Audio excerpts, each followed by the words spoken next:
बिस्मिल्लाहिर्रहमानिर्रहीम। अस्सलामु अलैकुम। लाखों करोड़ों दुरूद सलाम नबी रहमत सल्लल्लाहु अलैहि वसल्लम पर और आपकी आल पर। मैं गुलाम मुस्तफ़ा हूँ और आप हमारा यूट्यूब चैनल और फेसबुक पेज देख रहे हैं। आज 20 जुलाई है, सोमवार का दिन है। नाज़रीन कराम, सऊदी अरब और यमन के हूतीज़ के दरमियान जंग फैल चुकी है। सऊदी अरब का जो नाकाबंदी है वो करने का ऐलान हो चुका है। इस टाइम पर यह बहुत बड़ी खबर है जिसने खित्ते के अंदर एक नई हलचल मचा के रख दी है। मैं इस पर तफसील आप लोगों के साथ शेयर करने जा रहा हूँ। इसके साथ साथ हम बात करेंगे कि ईरान और अमेरिका जंग कब और कैसे क्यों कर ख़त्म हो सकती है। सैयद अब्बास इराक़ची जो ईरान के वज़ीर ख़ारजा हैं, उन्होंने एक अहम तरीन स्टेटमेंट इस पर जारी कर दी है। उम्मीद है कि वीडियो आप लोग मुकम्मल समाअत फरमाएंगे और कमेंट सेक्शन में अपनी जो कीमती राय है उसका इजहार भी ज़रूर फरमाएंगे। पाकिस्तान जिंदाबाद कमेंट सेक्शन के अंदर ज़रूर लिखें। सबसे पहले नाज़रीन मोहतरम, मैं बात करता हूँ कि जो ईरान के वजीर खारजा हैं, एक्सटीरियर मिनिस्टर हैं सैयद अब्बास इराक़ची, उन्होंने एक बड़ा अहम तरीन बयान इस टाइम पर जारी किया है जब ईरान और अमेरिका के दरमियान एक घुमसान की जंग जारी और सारी है। वो कहते हैं कि ईरान बरतरी हासिल होने पर ही अमेरिका से जंग ख़त्म करेगा, यानी जब तक ईरान फतह के झंडे नहीं गाड़ देता उस टाइम तक जंग बंदी नहीं हो सकती, उस टाइम तक जंग ख़त्म नहीं हो सकती। वो कहते हैं कि जंग के खात्मे या मुज़ाकरात का फैसला इंतहाई दुरुस्त अस्करी हसाबो किताब की बुनियाद पर किया जाता है। वो कहते हैं कि मुज़ाकरात का सही वक्त वही होता है जब मैदान जंग में वाज़े कामयाबी हासिल हो चुकी हो, क्योंकि अब इस तरह की इतलात जो हैं वो मौसूल हो रही थी कि दोबारा मुज़ाकरात होने चाहिए, दोबारा बातचीत होनी चाहिए।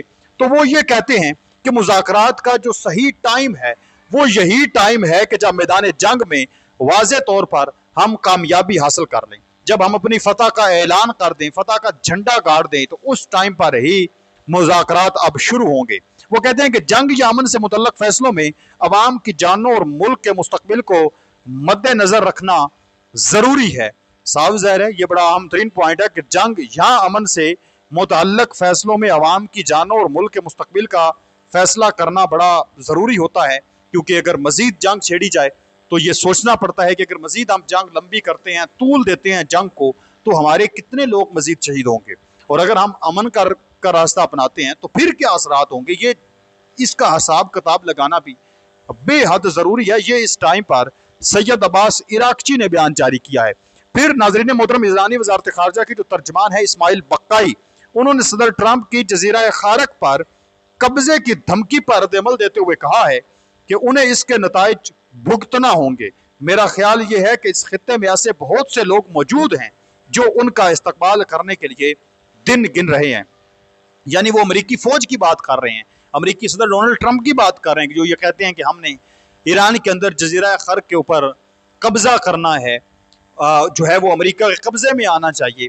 तो वो कह रहे हैं कि हम इंतजार कर रहे हैं, आप आएँ, हम तो दिन गिन रहे हैं कि आप कब आएंगे, हम आपका हशर नशर कर देंगे। बुनियादी तौर पर ये धमकी जो है वो ईरान की जानब से अमेरिकी सदर डोनाल्ड ट्रंप को दी जा रही है। ईरान ने अपना हुरमस में एक तेल बरदार जहाज को आज तबाह किया है। ये तेल बरदार जहाज अमेरिकी फौजी हिफाजती हिसार में मौजूद था और वहाँ से मूव होने की कोशिश कर रहा था, लेकिन ईरान ने उसको उड़ा दिया है। ये तो हुई ईरान अमेरिका के दरमियान हालिया जो जंगी सूरत हाल है उससे रिलेटेड कुछ अहम तरीन चीज़ें मैंने आप लोगों के साथ शेयर की हैं। दूसरी तरफ नाज़रीन मोहतरम, जो यमन के हूतीज़ हैं, यानी ईरान की जो प्रॉक्सी है, ग्रुप है, और सऊदी अरेबिया है, इसके दरमियान जो जंगी आग है वो दिन ब दिन फैलती हुई नज़र आ रही है, दिन ब दिन आप कह लें कि मजीद भड़कती हुई नज़र आ रही है। यमन के हूतीज़ जो हैं, हुसी जो बागी हैं, उनके जो फौजी तर्जुमान है याहिया सरी, उन्होंने एक वीडियो बयान में सऊदी अरब के खिलाफ फौरी तौर पर बहरी नाकाबंदी नाफज करने का ऐलान कर दिया। उन्होंने कहा है कि सऊदी अरेबिया की इर्द गिर्द बहरी सतह पर हम नाकाबंदी करेंगे। अब इससे क्या होगा? इससे ये होगा कि सऊदी अरब का जो तेल है वो एक्सपोर्ट नहीं हो पाएगा, मजीद चीज़ें जो हैं वो इंपोर्ट नहीं हो पाएंगी, जो समंदरी रास्ते से कंटेनर्स के थ्रू, बहरी जहाज़ों के थ्रू जो है वो सऊदी अरब पहुँचती हैं, तो वो यहाँ पर नहीं आ सकेंगी। हुसियों का दावा है कि यह फैसला जैसे को तैसा या नाकाबंदी के बदले नाकाबंदी के असूल पर किया गया है। उनका इल्ज़ाम है कि सऊदी अरब गुज़श्ता 12 सालों से यमन के हवाई अड्डों और बंदरगाहों की नाकाबंदी करके उनके वसाइल लूट रहा है। नाज़रीन मोहतरम, अगर हम हालिया पस मंजर पे थोड़ा सा झांकें तो चंद रोज कबल ही सऊदी अरब और हुसियों के दरमियान जारी 4 साल गैर सरकारी जंग बंदी उस वक्त खत्म हुई जब सना के हवाई अड्डे पर बमबारी हुई। इसके जवाब में हुसियों ने सऊदी अरब पर मिसाइल भी दागे थे।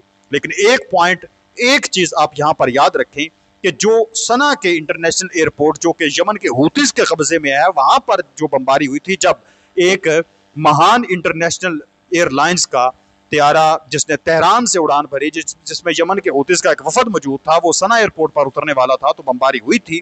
अब यमन के हूतीस ने तो यह दावा किया था कि ये जो है वो हमला सऊदी अरब के अंदर से हुआ है, लेकिन बाद में जो यमन की ऑफिशियल गवर्नमेंट है, ऑफिशियल फौज है, उन्होंने कहा था कि ये हमला हमने किया है, सऊदी अरब ने नहीं किया। ये इतलात जो है उस टाइम पर मौसूल हुई थी। तो ये सऊदी अरब के ऊपर एक इल्ज़ाम है, लेकिन इस इल्ज़ाम की बुनियाद पर ही सऊदी अरब के अंदर मिसाइल जो है वो यमन के हूतीस ने दाग दिए थे, लेकिन बदले में सऊदी अरब ने फिर मिसाइल इनके ऊपर अभी तक नहीं दागे। और जो मिसाइल यमन के हूतीस की जानब से सऊदी अरब के अंदर दागे गए थे, सऊदिया ने उसको इंटरसेप्ट किया था, उनको तबाह कर दिया था। नाज़रीन मोहतरम, सऊदी अरब पर मिसाइल भी दागे थे। हुसियों ने अब खबरदार किया कि अगर सऊदी अरब ने मजीद कार्रवाई की तो उसे सख्त और जामे जवाब दिया जाएगा। हुसियों की जानब से यह बहरी नाकाबंदी बुनियादी तौर पर बुहेरा आमर यानी रेड सी और खसूसन यमन के साहिल के करीब वाक़या आम तरीन रास्ते, समंदरी रास्ते बाबुल मंदब पर की गई है। देखिए, मशरक़ वुस्ता के अंदर 2 बड़े समंदरी रास्ते हैं जहां से इंपोर्ट और एक्सपोर्ट होती है, ट्रेडिंग चलती है, और एक है बाबुल मंदब जो यमन के हूतीस के कब्जे में है, और दूसरी है आबनाए हॉर्मज, स्टेट ऑफ हॉर्मज, जो ईरान के कब्जे में। हम कह सकते हैं दोनों ही ईरान के कब्जे में है या दोनों ही यमन के हूतीस के कब्जे में है, क्योंकि ये एक ही बात है। जो यमन के हूतीस हैं वो ईरान की गवर्नमेंट के एक प्रॉक्सी है, और ये एक ही घर है, 2 आप इनको कह सकते हैं, पीछे एक ही सिस्टम सारे का सारा चल रहा है।